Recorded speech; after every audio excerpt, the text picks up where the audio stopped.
I hope you could do most of the questions from this test of 5 questions where we were trying to create rational function from given conditions. Well, these are 5 extremely good examples, and by having these at one place, I can ensure that whosoever goes through them will really come to know how to develop an equation of rational function from given conditions, right? You'll notice that I've kept vertical asymptotes same for all of them. Since once you know it becomes like mundane. So we don't want to concentrate there. We will concentrate for a new parameter which is changed in every question. So every question will have something new, a twist to it. So what you need to understand is that twist, so that as you graduate, while learning how to develop equation of a rational function, you start appreciating different aspects of this rational functions. Okay?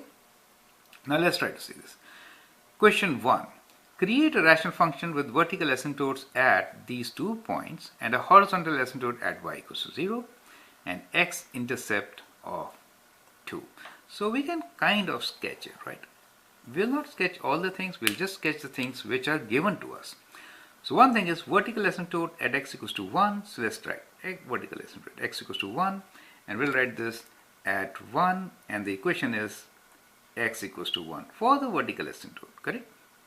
Now the second one is vertical asymptote at x equals to minus 3, so we'll draw this here, right?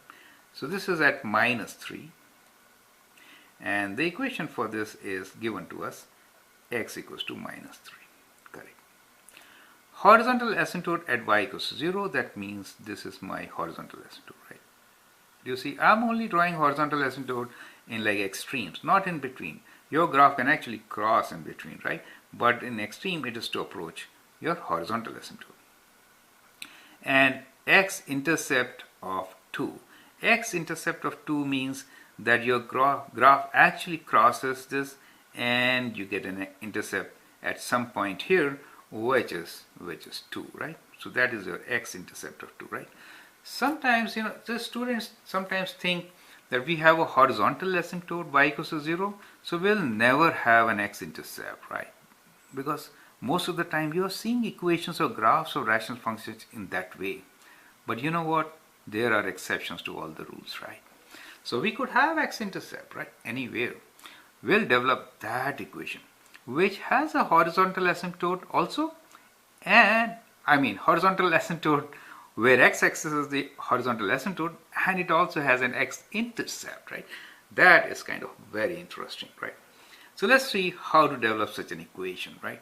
That is why I'm calling this as an application test. It is not a normal graph, right? Normal graph, I'll ask you in knowledge-based questions. Here we'll do this particular application for rational functions. So we'll start with the, as we go along the statement. Create a rational function with vertical asymptotes at x equals to 1. That means your factor is x minus 1. That makes it 0. X equals to minus 3. Your factor is x plus 3. That makes you 0, right? Horizontal asymptote at y equals to 0. That means here it could be a constant or it could be a linear function, right? Then numerator degree will be less than denominator, and you will get y equals to 0 as your horizontal asymptote. Perfect. Now you have x-intercept of 2. So we have another condition which is x-intercept of 2. So that means x-intercept of 2 means at 2 the value of y is 0. This is what it means, right? So that means if I put 0 here, then it should be 0 for some value of x equals to 2, right? Of some value x equals to 2, right? That means what could this be? So what could it be? So if I put x equals to 2, numerator should become 0. That is how you have to think. If I put 2 here, the numerator becomes 0. So that means it should be x minus 2. Do you see that? Now if I put 2 here, 2 minus 2 is 0. So we get y equals to 0. Do you understand that part? That is how we will get this equation. Do you get it now?